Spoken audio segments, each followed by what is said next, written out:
Bonjour et bienvenue dans cette nouvelle édition du journal de Grand Lille TV. Tout de suite et en direct, l'actualité de votre métropole illoise en images et en 6 minutes.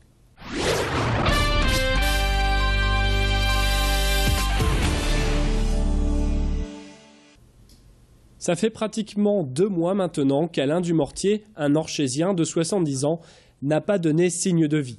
Parti à Bodrum, en Turquie, avec son épouse, son fils et sa belle-fille, il sortait d'une baignade au bord de la mer et il a soudainement disparu. Malgré les recherches des autorités turques, l'homme reste introuvable. Une disparition d'autant plus inquiétante qu'Alain est atteint de la maladie d'Alzheimer.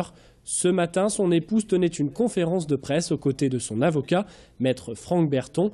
Il dénonce l'absence de réactivité des autorités turques, réaction recueillie par Alexandra Gossin. Madame Dumortier a eu un coup de fil assez étrange d'un membre du Quai d'Orsay qui lui dit « Madame, il semblerait que votre mari ne soit pas dans l'eau ». Ben, la bonne affaire.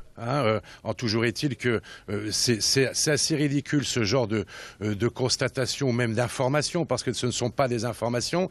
Imaginez l'angoisse de cette femme qui est à la recherche depuis 8 semaines de son mari. Ce qu'elle demande, c'est que des recherches d'investigation soient menées. Ça paraît pas exorbitant de demander ça. À la fois en France, sur pression de l'État français qui doit protection à ses ressortissants à l'étranger, mais aussi de la part de la Turquie qui ne doit bien évidemment rechercher cet homme activement. Cette dictée, les 6e du collège Saint-Paul ne risquent pas de l'oublier, et pour cause, c'est le groupe de rock Skip the Use qui a fait la lecture à voix haute ce lundi matin.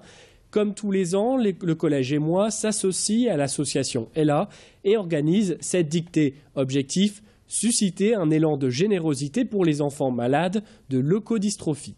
La dictée terminée, les collégiens ont eu droit à une séance de dédicace rien que pour eux. Impression recueillie par Idil Gunaï. C'est un événement énorme parce que j'ai encore jamais vu de chanteur de ma vie. Je suis trop contente parce que c'est pas tous les jours qu'on voit des groupes comme ça. Je peux pas leur demander un autographe parce que j'ai pas de papier sur moi, mais je sais pas. J'étais super pressée de les voir et de venir ici. Et on est tous contents de représenter l'association Ella. C'est pour aider des enfants et des adultes handicapés qui ont un problème au cerveau.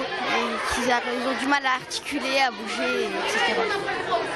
Et le projet va même plus loin puisque 30 élèves du collège formeront une chorale et se produiront sur scène avec Skip the Use ce jeudi à la Condition publique de Roubaix. C'est un résultat sans appel pour le LOSC, battu par Lyon au Stade Gerland 3-0 hier.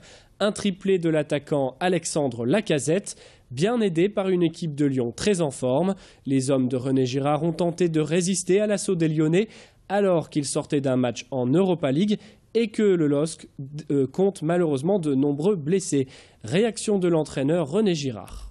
Il n'y a pas grand-chose à reprocher aux garçons parce que depuis le début de l'année, ils donnent le maximum. Il fallait que ça nous tombe sur le coin de l'oreille un de ces 4 et c'est arrivé aujourd'hui. Voilà, j'ai peut-être aussi, je pense que j'ai pas fait le bon choix sur le plan tactique en première mi-temps. Et puis on a essayé un petit peu de rectifier le tir à la mi-temps, mais bon, c'était trop tard et on n'avait pas, je pense que c'était un petit peu trop pour nous ce soir pour essayer d'élever notre niveau de jeu. Des films d'animation toute la nuit pour un public de cinéphiles, c'est la 14e nuit de l'animation. Plus de 1000 personnes au théâtre Sébastopol dans la nuit de samedi à dimanche ont regardé près de 9 heures de films d'animation. Ambiance garantie selon notre journaliste présent sur place. Seuls 2 entr'actes et beaucoup de café ont permis aux participants de tenir le coup jusqu'à 6 heures du matin. Les plus vaillants ont eu droit à un petit déjeuner offert. Notre reporter Louis Caillé a passé la nuit avec eux. C'est toujours une nuit assez spéciale parce que c'est toujours l'occasion de voir pas mal de nouveautés, des bizarreries aussi, il faut quand même l'avouer. Il y a plein de styles, il y a plein de manières différentes de voir les choses et plein de scénarios différents aussi. Donc c'est sympa, ça donne plein d'idées aussi après, c'est intéressant. Alors les 9 heures de film, j'ai réussi à les tenir en prenant café, sucreries, vitamines, mais j'ai pas réussi à tenir et les 20 minutes du dernier film, j'ai pas réussi. On n'a pas tout vu. Pour être très honnête, on n'a pas tout vu. Le dernier long métrage était un peu long, mais sinon, non, super. Le problème pour ce matin, c'est rentrer chez moi, dormir Et demain cours à 6h, youpi. Là, ce matin, gros dodo. Et puis après, repas de famille.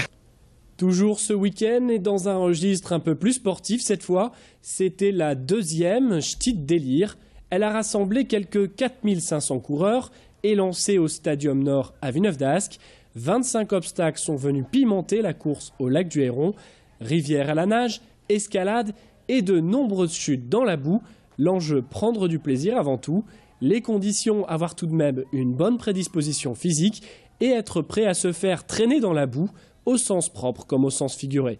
Ce qui domine chez les participants, la satisfaction d'avoir accompli une course, tel un défi contre soi, un défi contre ses propres limites.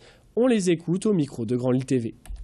Un peu d'appréhension, le stress, est-ce qu'on va réussir Non, honnêtement, on y va assez décontracté et on se prend pas la tête. La course, ça s'est très bien passé, on a couru, il y avait beaucoup de courses, il y avait pas mal d'obstacles. C'est une excellente ambiance, ouais, avec mon équipe et avec les autres aussi en fait, quoi.